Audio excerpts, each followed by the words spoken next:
Nós iniciamos um novo tempo, né? Novo tempo litúrgico. Esse ano nós vamos ler Mateus, né? Vai ser o ano A. E agora, nesse novo tempo, a gente começa pelo Advento, né? Nós vamos, mais do que um novo tempo litúrgico, é um modo de vida que a gente é chamado, né? É mais do que só entrar nessa rotina, né? Das 4 semanas do Advento, da nossa espera. Mas para poder tomar o Advento, ele nos chama para uma nova consciência. Quando a gente começa por Mateus 24, que a igreja decide, e que Jesus fala, vigiai, né? Porque não sabeis em que dia vem vosso Senhor, e ele fala, compreender isso, né? Se o dono da casa soubesse em que vigília viria o ladrão, vigiaria e não permitiria que fosse arrombado. O convite de quando começa o Advento acorda, desperta, acorda e toma consciência de viver uma vida com mais coerência, com mais responsabilidade, uma vida sabendo para que ela foi feita. A gente precisa tomar consciência e tomar a dimensão que a nossa vida não é para a gente poder vivendo assim, a gente vai vivendo entre sonhos supérfluos, assim, a gente vai vivendo em ilusões e não pega a vida de verdade para pensar, o que é essa vida? O que é que eu sou chamada? E aí a gente vai vivendo essa vida mais ou menos. Esse período de vigia, esteja desperto, esteja atento, para que vida eu sou chamado? O que é que aconteceu? Essa consciência que eu vivo repetindo para vocês. Nós somos chamados, fomos feitos no amor para viver para o amor, né? A gente veio do amor para o amor. É assim. Então, dentro desse conceito, como é que eu estou caminhando? Acorda, sai da sonolência que o mundo está, vivendo um soninho. Acorda, para que a nossa vida não corra o risco de viver uma esterilidade, viver sem sentido, viver no vazio. A gente tem que ter uma razão para quê? Né? Aqui eu fui chamado. Nós não podemos desperdiçar tantas potencialidades que o Senhor pôs na vida de cada um. A nossa vida é para ser vivida com sabor. Senão, é uma vida que eu vivo falando com vocês, aquela água de chuchu rala. A vida tem que ter prazer, tem que ter alegria. Eu tenho que ter consciência do que eu sou chamado. Então, quando ele fala, acorda, vigiai, esteja esperto, porque não é um contra-ataque, o ladrão vai chegar ou fechar a porta, não é isso, é muito mais do que isso. É ter uma vida de coerência, preparado para a hora que o Senhor, ou ele chega ou eu vou. Mas uma vida onde eu sei para que eu sou chamada. Para uma vida com Deus. Então, a nossa vida é feita de espera. Nós estamos sempre à espera. À espera de uma prova, à espera de um chamado, à espera do namorado, à espera do marido. À espera. Eu estou grávida, eu estou esperando. Eu estou sempre à espera de alguma coisa. Mas para que eu viva isso, eu tenho que ter preparação. Se eu tenho uma meta, se eu sei que eu vim de Deus, que Ele me criou por amor, para viver o amor, se eu tenho que avaliar a minha vida e ver que eu tenho que ter, se eu estou esperando por um encontro com o Senhor, eu tenho que ter uma preparação. A vida não tem mágica, tem investimento. Então, eu me preparo. Eu tenho que ter, e para esse preparo exige uma disciplina, não é? Exige um investimento. E hoje a tendência nossa é não investir na vida espiritual. A gente investe na nossa vida profissional, na nossa vida pessoal, então a gente está sempre preocupado com o visual, com a imagem. Nós estamos preocupados, tem que preocupar, tem que cuidar. A gente cuida de um tanto de coisa, menos do lado espiritual. E a ciência, ela veio trazer muita coisa maravilhosa para a nossa vida. Mas a ciência, ela foi relegando, o mundo moderno, hoje ele foi relegando a esperança, nessa espera, para a nossa vida privada. Então, hoje, se você, a vida, como se a esperança fosse uma coisa pessoal. E não é. Porque a ciência pode dar tudo para o homem, mas ele não é capaz de redimir o homem. Quem redime o homem? O amor. E só. Então nós somos feitos do amor para o amor. É uma proposta de como é que eu conduzo a minha vida hoje. Então esse tempo é um tempo favorável. Sabe como é que a gente conhece a dimensão que nós estamos do ponto de vista espiritual? Baseado naquilo que eu espero. E agora nós estamos entrando na época do advento. Você já parou para pensar nessa época, o que você espera? O que nós como comunidade esperamos? O que nós como povo de Deus esperamos? A gente não para pensar, a gente liga uma primeira, vai no automático e já começa a correria do encontro dos amigos, dos inimigos, não é amigo oculto, é tanta confusão, é tanta apresentação de balé, formatura, judô, mudança de faixa, o povo só corre, agora tem Copa do Mundo, e marca, desmarca, e tem menino para consultório, e não tem, o povo quase podinha louca. E estamos na época do advento. É um tempo de oração, é um tempo de penitência. Nós perdemos o sentido completamente da penitência. Nós esquecemos que a sexta-feira tem um caráter penitencial. Quer ver? Quantos sexta-feira fazem jejum de carne? Filó, existe isso? Jejum de carne sexta-feira? Desde quando? Desde sempre. Esquecemos. Outro dia lá eu rezo com o povo, quando eu sair daqui, quando eu vou rezar o terço com o povo, aí eu propus, né? Quem me acompanha sabe, período de penitência, né, gente? Vamos deixar a carne da sexta-feira. O povo fica assim, mas não pode um franguinho, não pode um peixinho. Qual é o caráter penitencial? Perdemos a noção disso. Perdemos. Então, se eu estou fazendo memória, nós vamos fazer memória de um Deus que veio, que se encarnou, e que me deu, e que revelou para nós um Deus de amor, um Deus amoroso, um Pai, que nos ama sem igual, pode multiplicar, somar todo mundo, que não dá uma gota do amor dele por nós, que esse amor foi revelado e que ele nos chama a essa esperança. Então a minha vida é baseada nessa esperança, nessa espera dessa entrega, desse encontro. Como diz Santo Agostinho, Deus quando nos fez, colocou no nosso coração um desejo, né? Na verdade a palavra não é desejo, mas é uma nostalgia de Deus, é uma saudade de Deus. E ele fala, o nosso coração só vai descansar quando puder repousar nele, porque nós somos dele.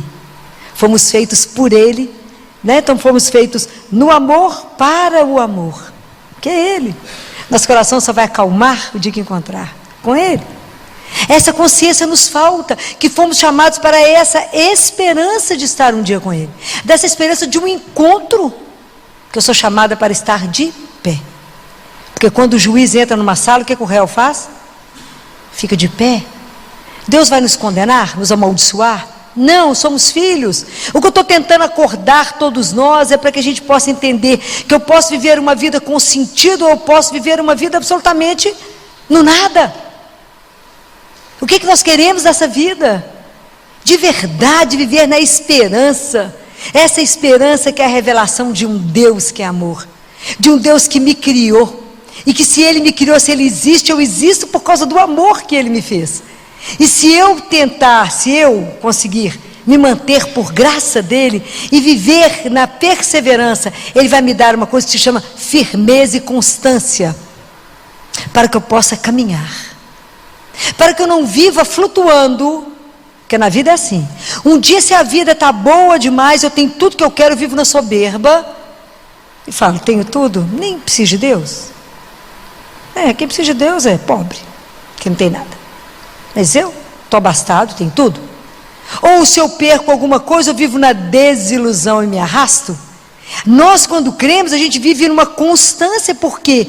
Porque é a certeza de que Deus caminha conosco. Porque se Ele me chamou e começou uma obra, Deus não deixa nada pela metade.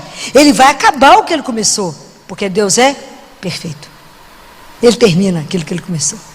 Então, se eu tenho a minha vida sustentada nisso, nessa esperança, eu não posso ter flutuação. Eu não vivo a vida flutuando. Um dia eu estou em alfa, outro dia eu estou lá péssima. Ó vida, ó céus, no desânimo. Desesperançado, desiludido, desanimado. E hoje, se vocês pararem e pensar, o mundo está assim. O povo está num desalento, sem esperança, ou colocando a esperança onde vai ruir. Eu não posso colocar minha esperança em você, minha esperança é só nele, porque ele vai faltar? Nunca. Vocês não podem titubear nessa resposta, não. Deus vai te deixar? Jamais. Jamais. Essa firmeza, essa constância te dá estabilidade para caminhar. É assim. E é tão interessante isso que na Bíblia nós temos duas imagens do que essa falta de esperança faz no corpo. Vocês conseguem lembrar? Tem duas cenas. Não lembram? Duas. Uma da mulher encurvada, há 18 anos, lembra? E a outra da mão seca. Isso é o que o espírito abatido faz, né? Aquela desesperança, aquele povo encolhido, ressequido, guardado. Nós temos Deus, então a gente se abre para a vida. Por quê? A gente está sozinho? Não, temos Ele. É essa consciência que o tempo do advento vai nos acordar. A minha vida ela tem que ter um compromisso com aquele que me criou. Eu quero viver para Ele, com Ele. Ajudar os irmãos da caminhada. Ajudar aí, se eu tenho essa consciência, eu vou ser sal na vida do outro.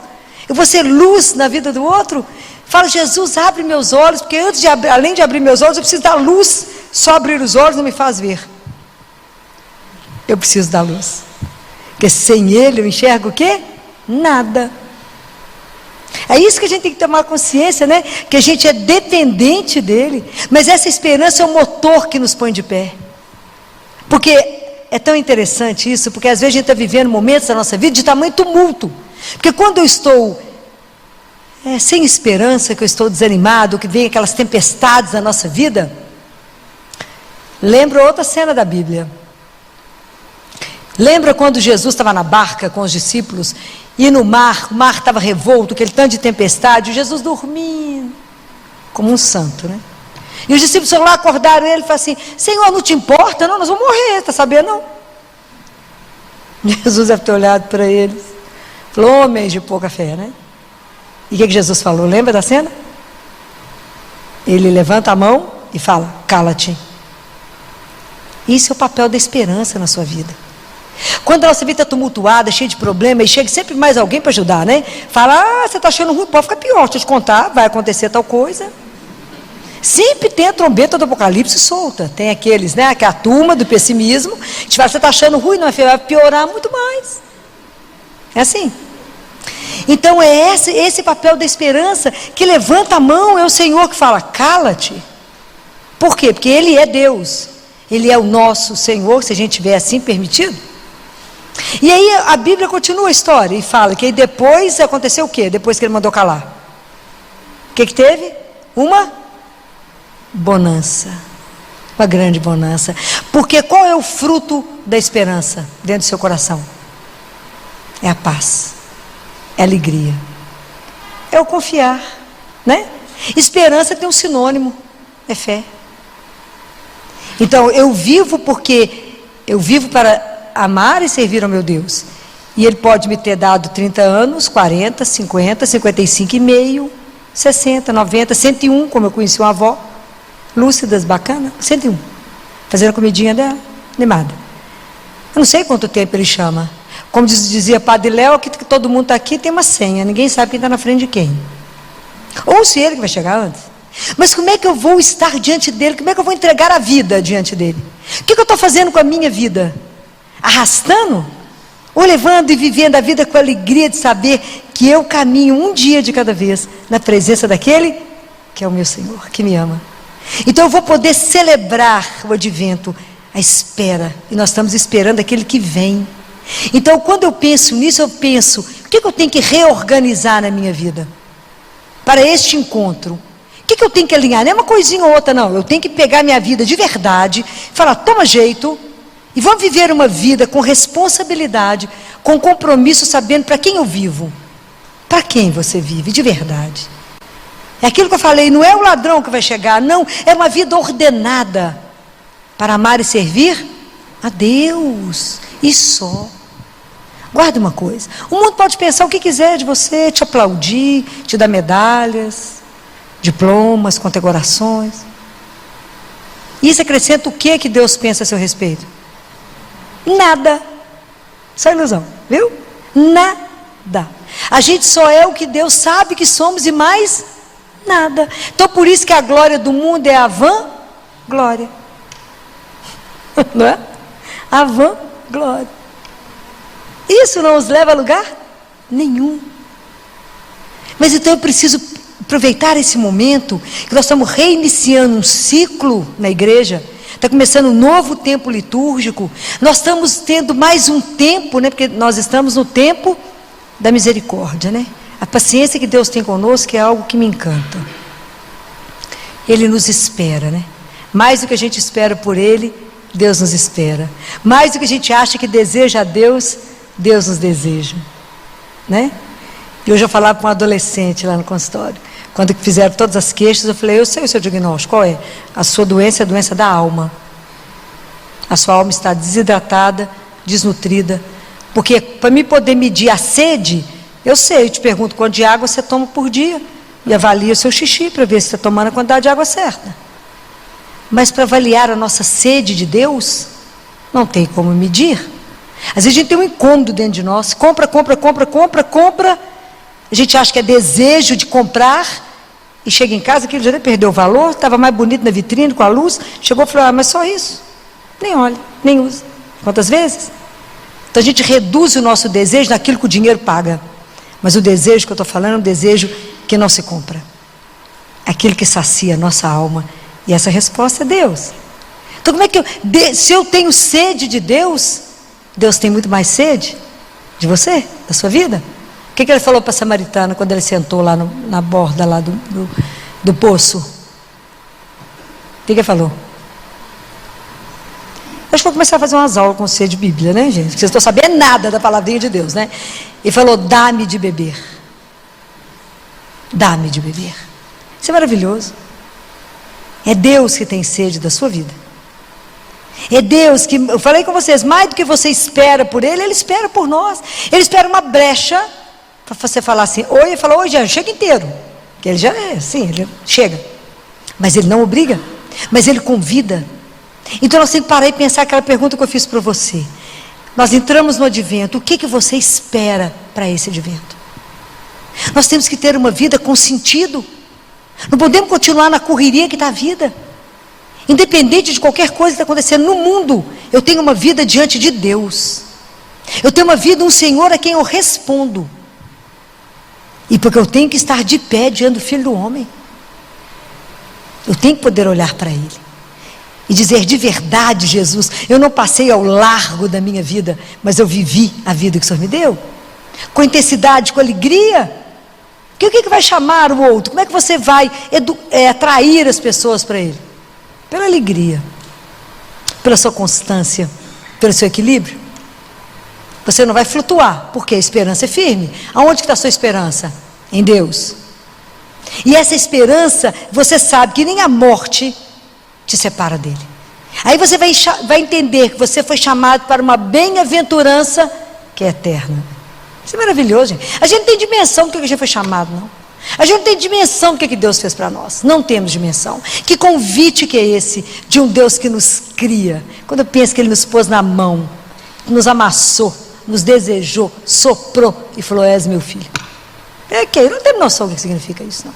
Que o maior desafio da nossa vida é ser filho do Altíssimo. Andar com a dignidade de ser filho e entender que somos irmãos. Entender que somos irmãos. Isso é simplesmente maravilhoso. Então eu tenho que ordenar a minha vida. Eu tenho que ordenar a minha vida como diz São Paulo, né, gente? São Paulo é aquela coisa de louco, né? Quando ele fala que quando ele está aqui na carta aos Gálatas, quando ele fala que se a gente começa a ter a consciência do Espírito, né? Porque Jesus é tão encantador, que assim como ele falou com a samaritana, dá-me de beber, ele falou com ela assim, se você soubesse o dom que eu tenho para te dar, Esse dom que Ele tem para nos dar é quem? É o quê? Hã? Que não é escolinha que vale nota não, gente. A gente é irmão. Nós estamos aprendendo. É o que é? É o Espírito Santo. A gente deveria chamar o Espírito Santo mais de uma vez por dia, para que Ele oriente meu caminho, não me deixe perder, porque só Ele sabe. Fala, me ilumina aqui agora, nessa escolha, porque nossa vida é feita de escolhas, o dia inteiro você escolhe. Nem a gente pode escolher, já falei com vocês, do Pai Nosso, começa com o Pai e termina com o mal. O mal é o anti-Pai. Então eu preciso pedir ao Espírito Santo sempre que me faça fazer o pedido para o Pai. Eu sempre tenho que entender para o Pai, assim como Jesus fez. Então me ajude a fazer as escolhas certas, porque Ele prometeu, pedi e receberei, está na palavra. Ele falou que a gente pode pedir. Então peça ao Espírito Santo, porque coisa material Ele vai te dar sim, desde que seja para a sua salvação. Mas peça a Ele as graças espirituais. Fala, Senhor, eu quero viver um advento diferente, eu quero me preparar, eu quero conseguir meditar esse mistério da encarnação, que o Senhor veio por amor a mim, a cada um. O Senhor veio para nos buscar, o Senhor veio para nos revelar um Pai de amor. Eu não quero um Natal só de comida, eu não quero um Natal de estômago, nem de consumismo, mas eu quero um Natal que eu preciso me orientar a minha vida. Eu não quero viver flutuando. Um dia eu tomo antidepressivo, outro dia eu tomo não sei o quê, outro dia eu tomo... Não! Nada contra o psiquiatra, né? Eu sou médica, então a gente precisa de remédio. Mas se a gente tivesse constância em Deus, estaríamos curados de tanta coisa. Mas não temos, porque não cremos. Não cremos nesse Deus que é verdadeiro, que um dia vai voltar. Não sei se Ele vai encontrar a gente, que nós vamos encontrar Ele lá. Mas vai encontrar com Ele. Isso é eterno, não é a história de carochinha. O Natal é uma realidade, Deus veio. E a gente faz memória no dia 24, no dia 25. Faremos memória. Mas também há um Deus que vem toda hora na nossa vida. É só chamar. É só dar espaço. É só abrir seu coração. É só se esvaziar e falar, vem, eu preciso do Senhor. Vem, Jesus, habita a minha vida. Dá sentido, dá valor, dá calor, Senhor. Dá sal, dá sabor. Me ajuda a andar por essa vida com alegria, deixando um rastro de amor por onde eu passar. Me ajuda a fazer isso aqui com o Espírito que São Paulo falou. Que eu viva no amor, na alegria, na paz, na bondade, na fidelidade a quem? A Deus. Na mansidão, tendo domínio de mim. Então não tem exagero. Eu bebo, mas eu não caio em coma alcoólico. Gente, tudo tem que ter equilíbrio. Equilíbrio. A vida precisa de equilíbrio. Nós sem esperança, nós morremos. A esperança é o respiro da alma. É ela que nos faz de pé. O homem sem esperança está morto. Se você não abrir seus olhos e acreditar que hoje vai ter alguma coisa melhor, você não sai, você não levanta.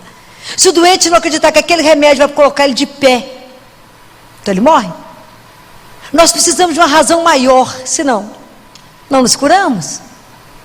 É esse convite, mas para isso aqui, para crucificar os meus desejos, para poder me orientar a vida sem o Espírito Santo, eu não consigo.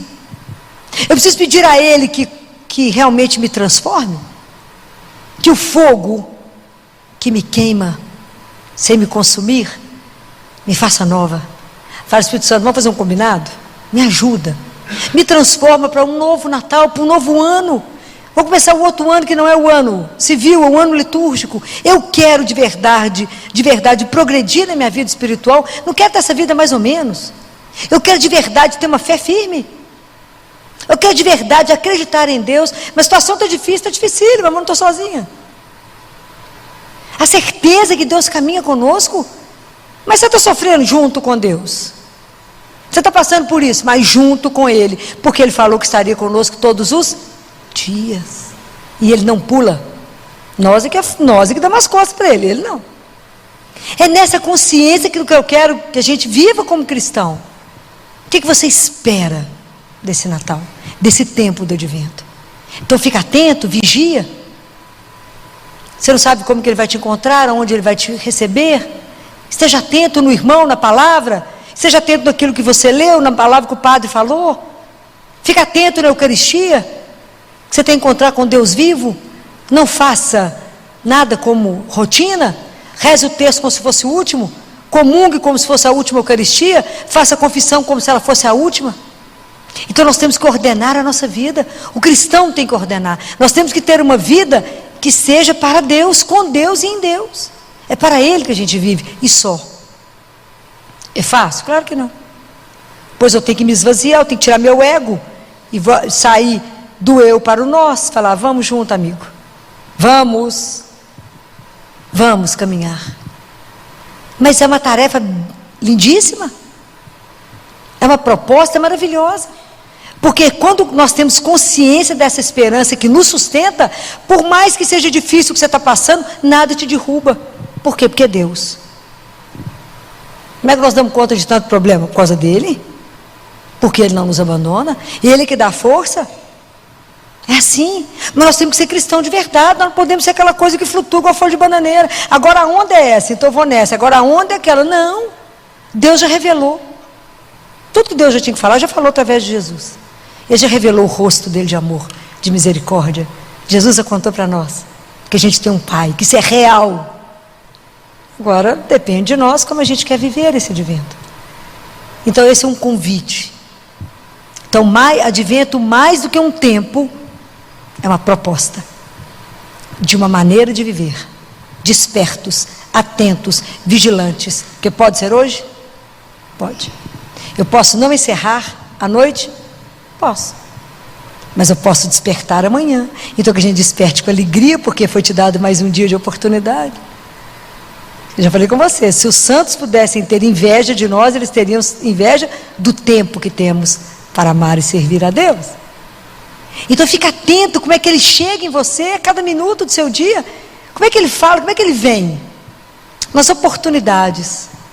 Aquele momento que você fala, não, mas agora não, falei para Ele, assim, Senhor, precisa de quê mesmo? É aquilo, aprender a reconhecê-lo. Como é que Ele chega? É saber reconhecer. Tem coisas que são memórias para sempre. E Deus é uma memória para sempre. Por quê? Porque tudo que lembra amor, lembra Deus. Né? Tudo que tem cheiro de amor, todo cuidado de alguém com você, ou quando você tem atos de cuidado e de bondade, você está revelando quem? Deus. E qual a coisa que mais se parece com os olhos de Deus? Qual? Não é possível. Os olhos de uma mãe. O que passa despercebido aos olhos de uma mãe? Nada. Mesmo que o filho finge. Fala, mãe, estou ótima. O que você está pensando o quê? Estou excelente. A mãe sabe até que não está bom quando o filho põe a chave na fechadura. O menino acabou de abrir a porta, a mãe pergunta de dentro, o que aconteceu? Eu falo, eu nem entrei. O amor de mãe é uma marca para sempre. Sabe qual que é a maior doença intratável no mundo?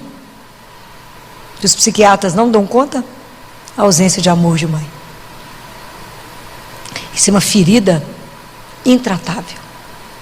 Intratável.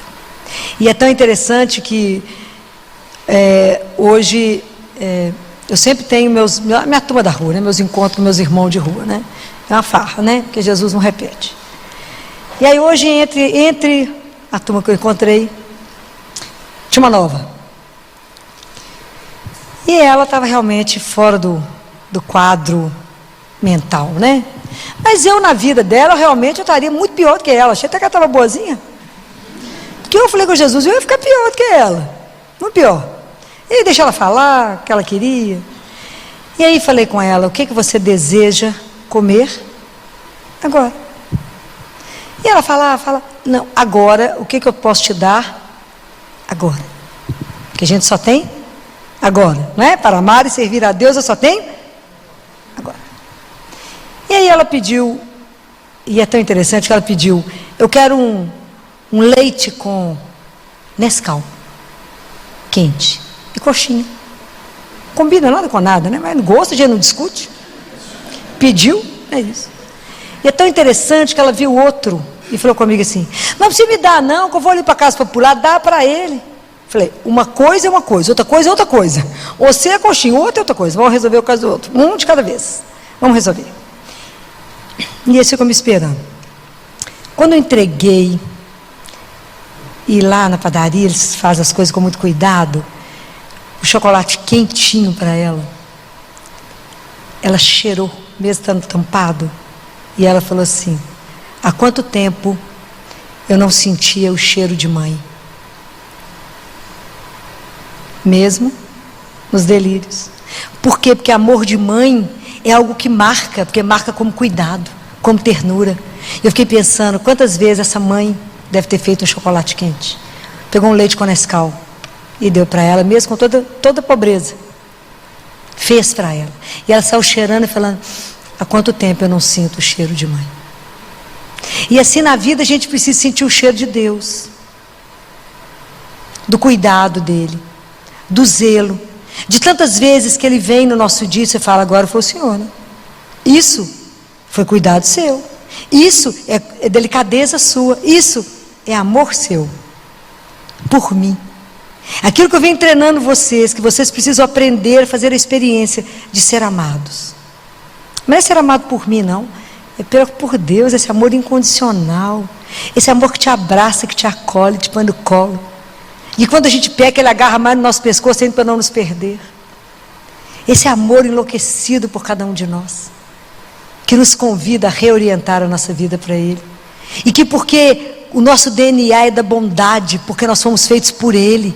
Então mesmo o mal que existe em nós não pode ser maior do que a bondade do nosso Pai. Porque somos filhos dele. Então é dentro de nós, a bondade é dele. O cuidado com o outro é dele, porque eu tenho que refletir ele. E aí, lembrando que o padre Fábio falou esses dias, se hoje eu tivesse que encontrar com ele, se hoje ele me chamasse, ou se hoje ele chegasse, para a gente poder saber como é que está a nossa caminhada de conversão, a gente precisa pensar: se Jesus me olhar agora, o que dele ele vai poder reconhecer em mim? Pensem nisso. O que na minha vida já é a imagem dele, já é a semelhança dele? Isso revela como é que está a nossa caminhada de conversão. Precisamos acordar, despertar, estar atento para esse Deus de amor que vem todo momento na nossa vida, que vamos fazer memória dele, mas vamos nos preparar para o encontro definitivo com ele. Que o Espírito Santo, sob a intercessão poderosa de Nossa Senhora, que é mãe, né? E o olhar de mãe ninguém engana. Ela que é mãe, possa interceder nessa noite por nós, para pedir a Jesus, ao Filho, que ela está do lado dele. Ela que é aquele olhinho de mãe, né? Porque o olho de mãe é assim. Mãe olha para a gente e vê o que não está bom. Mãe é a única que tem coragem de falar com o filho assim: essa roupa está horrorosa. E já vai lá dentro e troca. Então, é o olhinho de mãe. Ela vai olhar para nós agora. E vai cutucar Jesus e falar: ela precisa dessa graça espiritual para viver bem o advento. Para reorientar a vida. Para entrar no caminho. Para que a gente possa viver como a gente precisa viver. Como filho e filho amado de Deus. Não é qualquer filho. Não é qualquer filha. Filho amado de Deus. Deus espera por nós. Mas nós também precisamos esperar por esse encontro. Vamos fechar os nossos olhos. Vamos pedir a Jesus, através do coração imaculado de Maria, as graças espirituais, para que o nosso advento seja vivido não numa superfície, mas numa profundidade. Que a gente reoriente a nossa vida sob a guia do Espírito Santo de Deus. Que assim seja.